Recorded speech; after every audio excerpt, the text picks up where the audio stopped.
Hi friends, I hope you all are doing well. मेरे channel Study Cafe पे आप सभी का स्वागत है। फ्रेंड्स, एक नोटिफिकेशन आया है अभी जो कि बहुत इंपॉर्टेंट है, जिसमें ने टैक्स ऑडिट रिपोर्ट में कुछ चेंजेस करे हैं। तो आज मैं इस वीडियो के जरिए वो इनकम टैक्स का नोटिफिकेशन मैं आप लोगों से डिस्कस करूंगी। तो let me share my screen friends.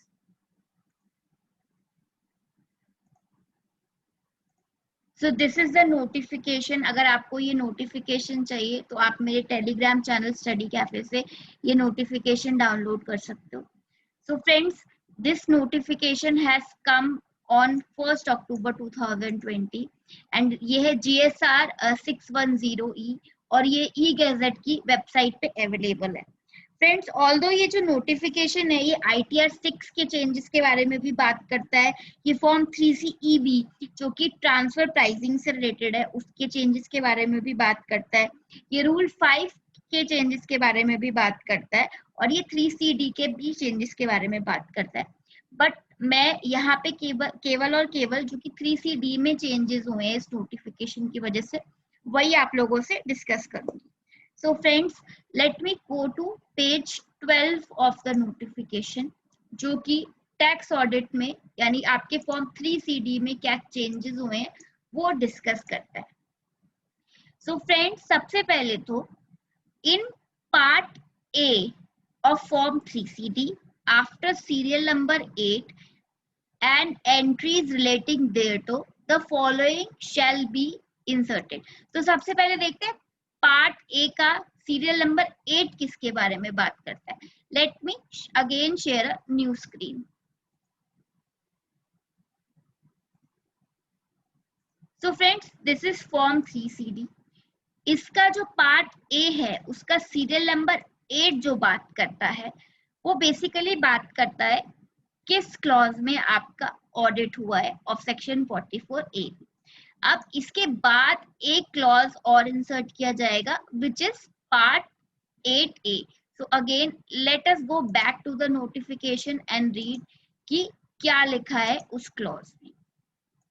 So friends, जब मैं पार्ट 8A के बारे में बात करती हूँ तो वो ये बोलता है कि आपको सबसे पहले तो रिपोर्ट करना है क्या असेसी ने फेवरेबल टैक्स रिजीम में ऑप्ट किया है। फेवरेबल टैक्स रिजीम यानी section 115BA, 115BAA and 115BAB। So friends, मैं आपको पूरा तो नहीं बताऊंगी इन सेक्शंस के बारे में, लेकिन ये जो तीनों सेक्शंस हैं ये फेवरेबल रेट्स आप लोगों को ऑप्ट करने का ऑप्शन देते हैं अगर आप कुछ शर्तें जो कि इन सेक्शंस में मेंशन्ड है वो मान लेते हैं। तो अगर आपको ये सेक्शंस पढ़ने तो आप इनकम टैक्स की वेबसाइट पे जाकर ये सेक्शंस पढ़ सकते हैं। But again this video is made for the changes which have come in form 3CD, तो मैं ये सेक्शंस पूरे डिस्कस नहीं करूंगी। बट अगेन अगर आपकी इन सेक्शन से रिलेटेड कुछ क्वेरीज है तो you can comment in the comment box. अब चलते हैं पार्ट बी में क्या चेंजेस हैं। सबसे पहले तो सीरियल नंबर 18 में कुछ चेंजेस हैं। तो सबसे पहले ये देखते हैं कि सीरियल नंबर 18 किसके बारे में। So I will again go to the form 3CD। So let me share my screen again. Serial number 18 पे जब मैं आती हूँ तो friends it talks about particulars of depreciation which is allowable under income tax act.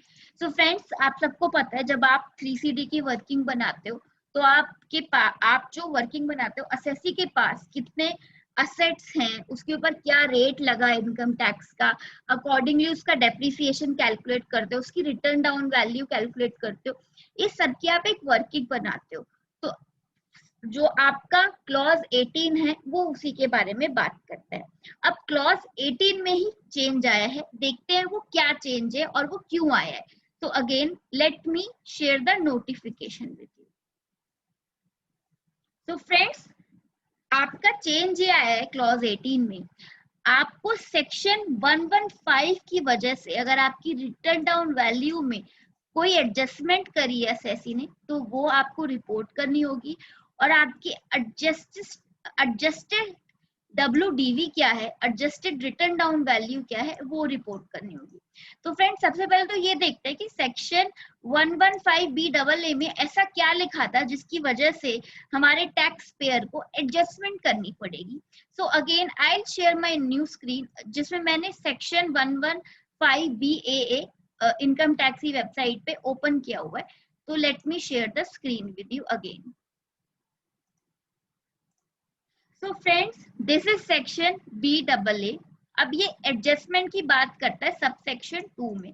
तो basically ये adjustment की बात करता है, अगर आप फर्स्ट क्लॉज 1 देखोगे तो क्लॉज 1 में ये कुछ इन्होंने सेक्शंस दिए हुए हैं। सो बेसिकली ये जो सेक्शंस हैं ये आपका एडिशनल डेप्रिसिएशन के बारे में बात करते हैं।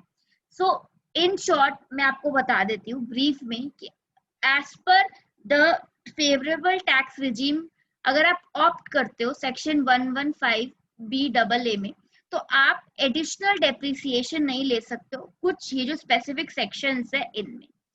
फिर उसके बाद सेकंड क्लॉज किस बारे में बात करता है, हो सकता है आपका कोई कैरी फॉरवर्ड लॉस हो जिसमें एडिशनल डेप्रिसिएशन का कंपोनेंट आ रहा हो। तो ये जो लॉस या डेप्रिसिएशन जो कि इस वाले क्लॉज की वजह से आ रहा है, इस वाले क्लॉज को एट्रीब्यूटेड है, उसका आप या तो उसको आप कैरी फॉरवर्ड भी नहीं कर सकते हो, आप उसका सेट ऑफ भी नहीं कर सकते हो।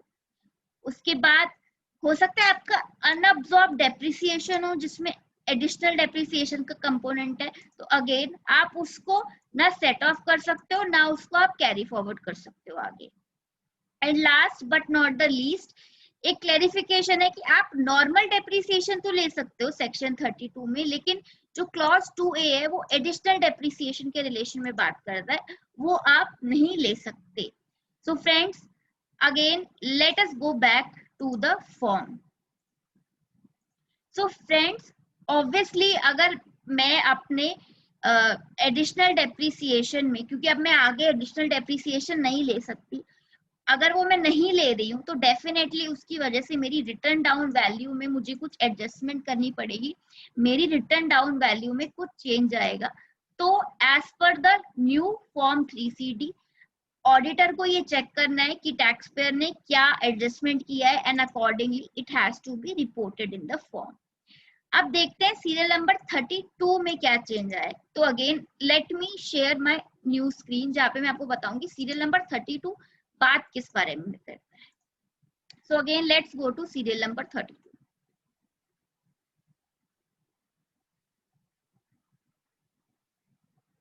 Okay, so serial number 32 basically brought forward loss और डेप्रिसिएशन यानी अनअब्सॉर्ब डेप्रिसिएशन के बारे में बात करता है।